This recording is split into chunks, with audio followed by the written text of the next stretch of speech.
არ აქვს მნიშვნელობა, რამდენად კარგად იცნობთ მეორე მსოფლიო ომს. ყოველთვის არსებობს ისეთი რამ, რაზეც არაფერი ვიცით. იმ პერიოდის მოკლე დროში იმდენი რამ მოხდა, რომ ერთი ადამიანისთვის მთელი ამ ინფორმაციის გაცნობიერება შეუძლებელია. ეს არის მეორე მსოფლიო ომთან დაკავშირებული ყველაზე გასაოცარი აღმოჩენები. ვერცხლის განძის გემის ჩაძირვა. ატლანტიკის ოკეანეში ირლანდიის სანაპიროსთან ზღვის დონიდან 3 მილის სიღრმეზე აღმოჩენილი იქნა უნიკალური განძის კოლექცია. ამ ჩაძირული გემიდან ამოიღეს 1000-ზე მეტი ვერცხლის ზოდი. ეს საოცარი აღმოჩენა ცნობილია როგორც ყველაზე მძიმე ძვირფასი ლითონების კოლექცია, რაც ოდესმე ჩაძირული გემებიდან ამოღებულა. ჯამში ამოღებული იქნა 1203 ვერცხლის ზოდი, რაც დაახლოებით 43 ტონა ვერცხლი იყო. ეს ვერცხლი გადაჰქონდა SS გერსოპას, 412 ფუტიან ფოლადის გემს, რომელიც 1941 წლის თებერვალში გერმანულმა წყალქვეშა გემმა ჩაძირა. მეორე მსოფლიო ომის დროს გერმანული წყალქვეშა გემი თავს დაესხა კომერციულ გემს, რომელიც ირლანდიის Galway-ის მახლობლად მიცურავდა. იმ დროს გემი იყო ბრიტანეთის მთავრობის ომის რისკის დაზღვევის პოლიტიკის ფარგლებში, რის შედეგადაც მფლობელებმა მიიღეს 325,000-იანი კომპენსაცია. ერთ-ერთმა კომპანიამ მოგვიანებით იპოვა გემი და ამოღებული ვერცხლის ღირებულების 20% დაიტოვა. როცა გემი დაიბომბა, მასზე იმყოფებოდა 83 მეზღვაური და 2 არტილერისტი. გერმანელების თავდასხმის დროს ეკიპაჟი ცდილობდა გემის დატოვებას, თუმცა მხოლოდ 1 ადამიანი გადაურჩა ამ ყოველივეს. მეგა წყალქვეშა გემის აღმოჩენა. ჰავაის ოაჰუს კუნძულის სანაპიროსთან მეორე მსოფლიო ომის დროინდელი იაპონური წყალქვეშა გემი აღმოაჩინეს. ეს გიგანტური გემი, რომელიც 1946 წლიდან დაკარგულად ითვლებოდა, 2300 ფუტზე მეტ სიღრმეზე იპოვეს. გემი იყო I-400, იაპონიის იმპერიული ფლოტის სენტოკუს კლასის წყალქვეშა ნავების ნაწილი. ეს იყო ყველაზე დიდი წყალქვეშა გემი ატომურ წყალქვეშა გემების შექმნამდე. I-400 შეეძლო 3 თვითმფრინავის გადატანა და სწრაფი გაშვება, რის შემდეგაც იგი კვლავ სიღრმეში ჩადიოდა, რათა მტერს ვერ აღმოეჩინა ის. მისი უნიკალური დიზაინი ხაზს უსვამს იმ პერიოდს და ომის ინოვაციურ სამხედრო სტრატეგიებს, რაც იმ დროისთვის განსაკუთრებული ტექნოლოგიური მიღწევა იყო. გერმანული ნახევრად ბორბლიანი მანქანა. ჰანომაგი იყო გერმანული ჯავშან ტექნიკა, რომელიც ფართოდ გამოიყენებოდა მეორე მსოფლიო ომის დროს. მრავალი ექსპერტი მას მიიჩნევს კონფლიქტის ერთ-ერთ საუკეთესო ნახევრად ბორბლიან მანქანად. 1996 წლის 26 ივლისს პოლონეთის მდინარეში ბურზოზოვსკასთან ასეთი მანქანა აღმოაჩინეს. მიუხედავად იმისა, რომ იგი დაზიანებული იყო, მან მაინც შეინარჩუნა თავისი თავდაპირველი აღჭურვილობა და სამხედრო მნიშვნელობა. ისტორიული ჩანაწერები მიუთითებდნენ, რომ ის გამოიყენებოდა მე-19 სატანკო დივიზიის შტაბის მიერ. ეს ნახევრად ბორბლიანი მანქანა 1945 წლის 17 იანვარს გაყინულ მდინარეზე გადასვლისას ჩაიძირა. გერმანელების უკან დახევის დროს. დღეს ეს მანქანა აღდგენილია და სრულფასოვან ოპერაციულ მდგომარეობაშია. მას კამუფლაჟური ნიმუშები, ნიშნები და მისი ომის დროინდელი ორიგინალი სახელი როზი აქვს. ამ აღმოჩენილ მანქანას სიმბოლური მნიშვნელობა გააჩნია, რადგან იგი ისასახავს იმ პერიოდის საინჟინრო მიღწევებს და ტექნიკის როლს მეორე მსოფლიო ომის ბრძოლებში. წყალქვეშა გემების მემკვიდრეობა. მეორე მსოფლიო ომის დროს გერმანიის საზღვაო ძალები მნიშვნელოვან საფრთხეს ქმნიდნენ ზღვებზე. გერმანული წყალქვეშა ნავები, უფრო მეტად ცნობილი როგორც U ნავები, განკუთვნილი იყო მოკავშირეთა გემების მოსაძებნად და მათ გასანადგურებლად, რომლებიც მოკავშირე ძალებს მნიშვნელოვანი მარაგებით ამარაგებდნენ. U ნავები ხშირად მოქმედებდნენ მგლების ხროვად ცნობილ ჯგუფებად, რომლებიც კოორდინირებულ თავდასხმებს ახორციელებდნენ ჩრდილო ატლანტიკის საშიშ წყლებში. ზოგჯერ, როცა საქმე განსაკუთრებით მძიმე და შეუძლებელი იყო, ეს გემი დამოუკიდებლად ადევნებდა თვალყურს სამიზნეებს. ნავი თავდასხმას ახორციელებდა როგორც ზედაპირზე, ისე წყალქვეშა, ტორპედოების და ქვემეხების გამოყენებით, რაც დამოკიდებული იყო კონკრეტულ სიტუაციაზე. თუ თავდასხმა ზედაპირზე ხდებოდა, ეკიპაჟს შეეძლო ვიზუალურად შეეფასებინა მიყენებული ზიანი და შემდეგ ჩაძირულიყო კონტრშეტევის თავიდან ასაცილებლად. 2016 წლის 24 აგვისტოს 72 წლის შემდეგ პირველად აღმოაჩინეს U-576-ის ნარჩენები. ატლანტიკის ექსპედიციის ჯგუფი იკვლევს ნავს, რათა გაარკვიონ რა მოხდა მასთან და როგორ დასრულდა ეკიპაჟის ბედი.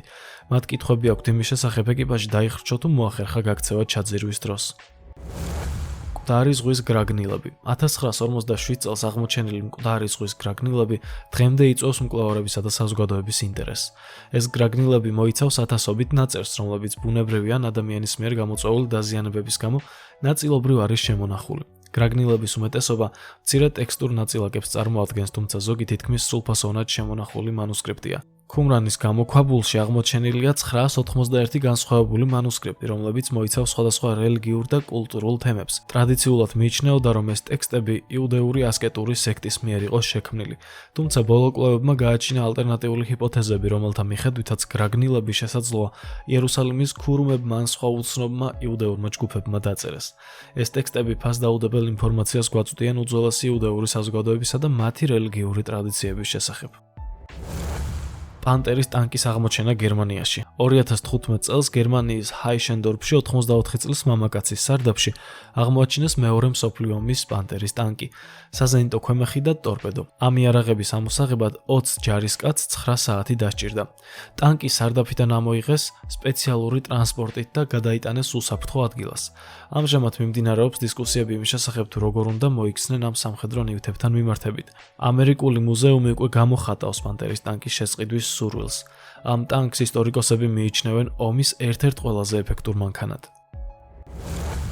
ნაცისტური ოქროს მატარებლის ლეგენდა. მეორე მსოფლიო ომის დროს ნაცისტები ოკუპირებულ ტერიტორიებზე სისტემატურად იტაცებდნენ ფასდაუდებელ ნივთებს, რომლებიც მოიცავდა ოქროს ზოდებს, ხელოვნების ნიმუშებს და სხვადასხვა ძვირფას ნივთს. ომის დასრულების შემდეგ მოკავშირეებმა აღმოაჩინეს ნაცისტური განძის საწყობები, რომლებშიც ინახებოდა იშვიათი და უძვირფასესი საგნები. ამერიკის შეერთებული შტატების ჯარებმა ეს განძი სხვადასხვა ადგილას აღმოაჩინეს, მათ შორის ნაცისტი ოფიციალური პირების სახლებში და მატარებლებში. ავსტრიაში 1944 წელს ამერიკელმა ჯარისკაცებმა აღმოაჩინეს ათასობით ყუთი, რომლებიც სავსე იყო ოქროსა და ვერცხლის ნივთებით, ძვირფასი ქვებით, ნაღდი ფულით და ხელოვნების ნიმუშებით, რომლებიც უნგრელი ებრაელებისგან იყო წამოღებული. როცა ნაცისტური განძის ჭორები გავრცელდა, პოლონეთის პანორამული ქალაქი ვაბჟიცეკი ყურადღების ცენტრში აღმოჩნდა. ადგილობრივი ლეგენდის მიხედვით გერმანელმა მუშებმა ნახეს, თუ როგორ გადაჰქონდათ განძი მეზობელ ბუსის მთებში მდებარე გვირაბებში. ამბობენ, რომ ეს იყო ლეგენდარული მატარებელი, რომელთაც გადაჰქონდათ დაახლოებით 300 ტონა ოქრო, ვერცხლი, ძვირფასი ქვები, ხელოვნების ნიმუშები და სხვადასხვა ძვირფასი ნივთები, მათ შორის ცნობილი ქარვის ოთახის ნაწილებიც. როცა წითელი არმია დაწინაურდა, გავრცელდა ჭორები, რომ ნაცისტებმა ეს განძი დატვირთეს ჯავშნიან მატარებელზე, რომელიც მოგვიანებით ჩაიკეტა ჩიას სასახლის ქვემო გვირაბებში, ვაბრჟიცეკის ჩრდილოეთ ნაწილში. 1945 წლის შემდეგ ამ გვირაბებში არაერთი გამოძიება ჩატარდა, მათ შორის პოლონეთის არმიის მიერ, მაგრამ ოქროთი დატვირთული მატარებლის არსებობის მტკიცებულება ვერ მოიძებნა. ქარვის ოთახის საიდუმლო.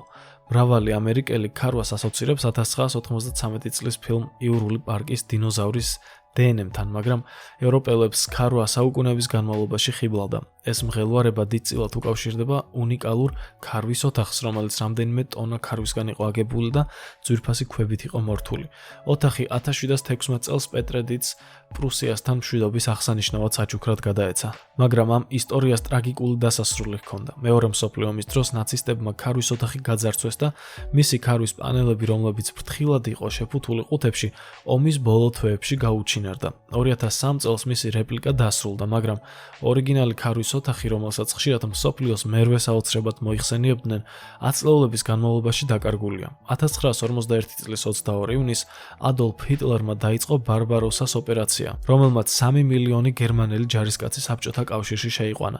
შეჭრის დროს ურიცხვი ხელოვნების ნიმუშები გაიტაცეს, მათ შორის ქარვის ოთახიც, რომელიც ნაცისტებმა შეცდომით მიიჩნიეს გერმანული წარმოშობის და გერმანულ სამეფო ოჯახისთვის განკუთვნილად. მისი ადგილმდებარეობის საიდუმლო დღემდე იზიდავს ისტორიკოსებს და განძის მაძიებლებს.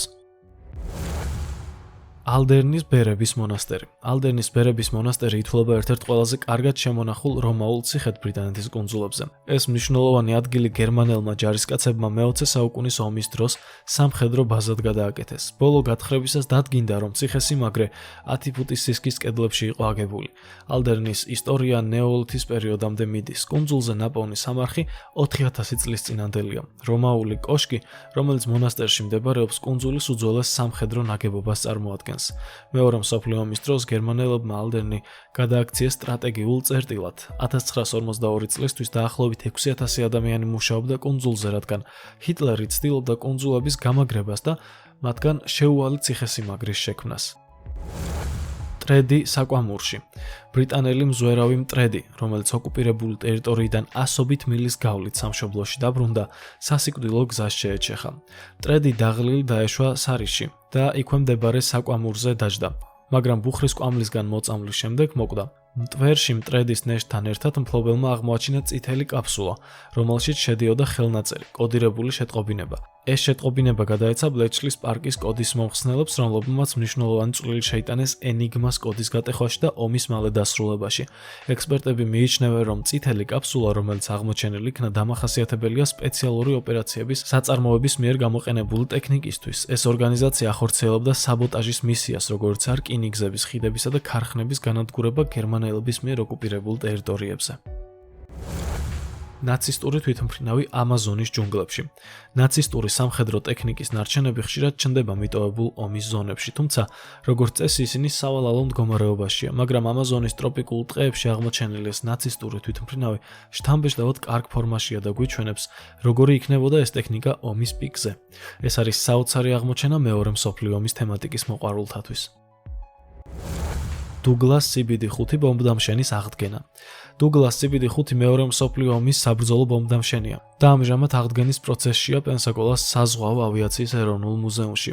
ეს კონკრეტული თვითმფრინავი 80 წლის წინ დაიმტვრა და ჩაიძირა მიჩიგანის ტბის ფსკერზე. მისი აღდგენა დაფინანსებულია მეორე მსოფლიო ომის ეროვნული მუზეუმისა და ანონიმური დონორის მიერ. ამ პროექტის მიზანია არა მხოლოდ თვითმფრინავის ისტორიის შენარჩუნება, არამედ იმ მამაცი პილოტების პატივისცემა, რომლებიც ამ თვითმფრინავებით ბრძოლაში მონაწილეობდნენ. იამაშიტას ოქროს ლეგენდა. მეორე მსოფლიო ომის დროს ტომოიუკი იამაშიტა ხელმძღვანელობდა იაპონიის 25 არმიას, რომელმაც მალაიასა და სინგაპურის დაპყრობაში მნიშვნელოვანი როლი შეასრულა. იამაშიტას ოქრო ან იამაშიტას განძი აღნიშნავს იაპონიის იმპერიული ჯარების მიერ სამხრეთ-აღმოსავლეთ აზიაში ომის დროს მოპოვებულ განძს. ამბობენ, რომ ეს განძი დამალული იყო ფილიპინებში, ჩრდილოეთ ნაწილში, მიწისქვეშა გვირაბებში. მიუხედავად იმისა, რომ განძის არსებობა უამრავმა განძის მაძიებელმა შეისწავლა, მისი არსებობის მიმართ ექსპერტები სკეპტიკურად არიან განწყობილნი. იაპონური საბრძოლო ხომალდი მუსაში. მსოფლიოში ერთ-ერთი ყველაზე დიდი საბრძოლო ხომალდი იაპონური მუსაში, რომელიც მეორე მსოფლიო ომის დროს ჩაიძირა, 70 წლის შემდეგ აღმოაჩინეს ფილიპინების სანაპიროსთან. Microsoft-ის თანადამფუძნებელი პოლ ალენი თავისი 414 ფუტიანი იახტით მრავალი წლის განმავლობაში ეძებდა ამ ხომალდს. როგორც ცნობილია, ეს ხომალდი 1944 წლის 24 ოქტომბერს ლეიტის ყურის ბრძოლაში მუსაში ამერიკელმა ძალებმა ჩაძირეს, რასაც ეკიპაჟის 1000 წევრი სიცოცხლე ამსხვერპლა. ნაცისტური არწივი ურუგვაიში. ურუგვაის სანაპიროსთან ჩაძირული ნაცისტური გემის გრაფ სპეს კუდზე განთავსებული ბრინჯაოს არწივი 2006 წელს აღმოაჩინეს. ამჟამად იგეგმება მისი გადადნობა და მშვიდობის სიმბოლოდ მტრედად გადაქცევა. ეს არწივი იყო მეორე მსოფლიო ომის ერთ-ერთი ადრეული საზღვაო ბრძოლის ნაწილი და მძლავრ გემს ამშვენებდა. მიტოვებული ტოქსიკური ბაზა გრენლანდიაში. გრენლანდიის მოსახლეობა ამერიკულ ყვავილობს უწოდებს უძველეს ჟანგიან ბენზინის კონტეინერებს, რომლებიც მიტოვებულ ამერიკულ ბაზაზე ტოქსიკურ ნივთიერებებს აფრქვევს. ეს ბენზინის კონტეინერები ომის დროს იქნა გამოყენებული, მაგრამ ახლა მათი არსებობა საფრთხეს უქმნის გრენლანდიის სუფთა გარემოს. ეს კონტეინერები მეორე მსოფლიო ომის დროს შექმნილი საჰაერო ძალების ყოფილი ბაზის ნარჩენებია. ფოტოგრაფ მაკენ ბაუერმა წამოიწყო პროექტი სახელად ამერიკული ყვავილები, რომლებიც ფოკუსირებულია ამ ბაზაზე. პროექტი მოიცავს მიტოვებულ მანქანებს, ჟანგმოდებულ ბარელებსა და დაშლილ შენობებს, რომლებიც ამიაკითაა სავსე. ამ დოკუმენტური ფოტოგრაფიის პროექტის მიზანია გამოაშკაროს სამხედრო საქმიანობის შედეგად დატოვებული გარემოს განადგურება და აიძულოს ამერიკის შეერთებული შტატების მთავრობა, რომ დაბრუნდეს და გაწმენდის სამუშაოები ჩაატაროს. ეს ბაზა 1947 წელს მიტოვებული იქნა, თუმცა მისმა არსებობამ გრენლანდიის მყიფე ეკოსისტემაზე მნიშვნელოვნად იმოქმედა. ცივი ომის დროს ამერიკის შეერთებული შტატები გრენლანდიაში დაახლოებით 50 სამხედრო ბაზას ინარჩუნებდა, რომელთაგან ბევრი დროსთან ერთად განადგურდა. ერთ-ერთი ასეთი ბაზაა სახელად საკემპო სენჩური. ის აშენებული იყო ყინულის ქვეშ, თუმცა საბოლოოდ მიატოვეს. კლიმატის ცვლილებების შედეგად ყინულის დნობა იწვევს გონივრულ მოსაზრებას, რომ საშიში რადიოაქტიური ნივთიერებები, რომლებიც სამუდამოდ უნდა დარჩენილიყო დამარხული, მალე ზედაპირზე გამოაშკარავდება. ენიგმას აპარატი. ენიგმა იყო გერმანელების მიერ მეორე მსოფლიო ომის დროს კოდირებული კომუნიკაციისთვის შექმნილი აპარატი.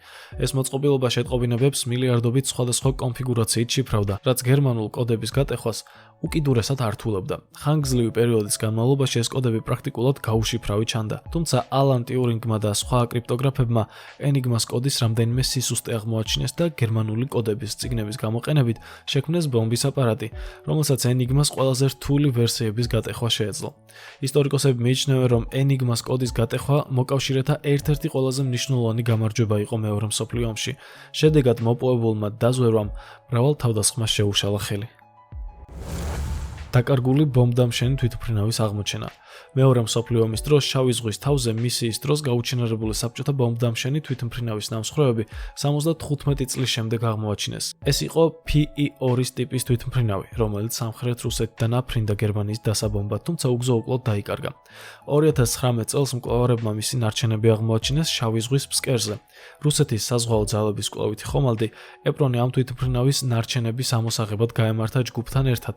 თვითმფრინავი 2020 წლის 4 თებერვალს ამოიტანეს ზღვის ფსკერიდან, რაც მნიშვნელოვანი აღმოჩენა იყო საბჭოთა ავიაციის ისტორიისთვის. CVL-22 და ჯადოსნური ხალიჩის ოპერაცია. CVL-22 მნიშვნელოვან როლს ასრულებდა ჯადოსნური ხალიჩის ოპერაციაში, რომელიც ვეტერანებს ომის შემდეგ სახლში აბრუნებდა. ეს იყო მსუბუქი ავიამზიდი, რომელიც ამერიკის შეერთებული შტატების საზღვაო ძალებში მსახურობდა მეორე მსოფლიო ომის დროს. ამ ავიამზიდმა მიიღო 8 საბრძოლო ჯილდო, ხოლო ფილიპინების ბრძოლაში იაპონური საბრძოლო ხომალდი მუსაში ჩაძირა. 1946 წლის აგვისტოში დეაქტივაციის შემდეგ ის გამოიყენეს ატომური ბომბის ტესტირებისთვის ბიკინის ატოლზე. მიუხედავად იმისა, რომ ბომბმა შოკური ტალღები გაუშვა, სიცხისა და რადიაციის სერიოზული ზემოქმედების ფონზე ხომალდი მაინც გადარჩა. ტესტების დასრულების შემდეგ ამერიკის შეერთებული შტატების საზღვაო ძალებმა იგი სან-ფრანცისკოში მიიტანა გაწმენდისთვის და შეფასებისთვის. მისი ისტორია აჩვენებს, როგორ შეიძლება მცირე ზომის და მოქნილი დიზაინის მქონე გემი მნიშვნელოვან სტრატეგიულ როლს ასრულებდეს დიდ ომებში. მთლიანობაში კი ჩვენი ვიდეო დასასრულს მივუახლოვდა. გმადლობთ, რომ თავიდან ბოლომდე უყურეთ. აუცილებლად გამოიწერეთ არხი და დაელოდეთ სიახლეს. დროებით.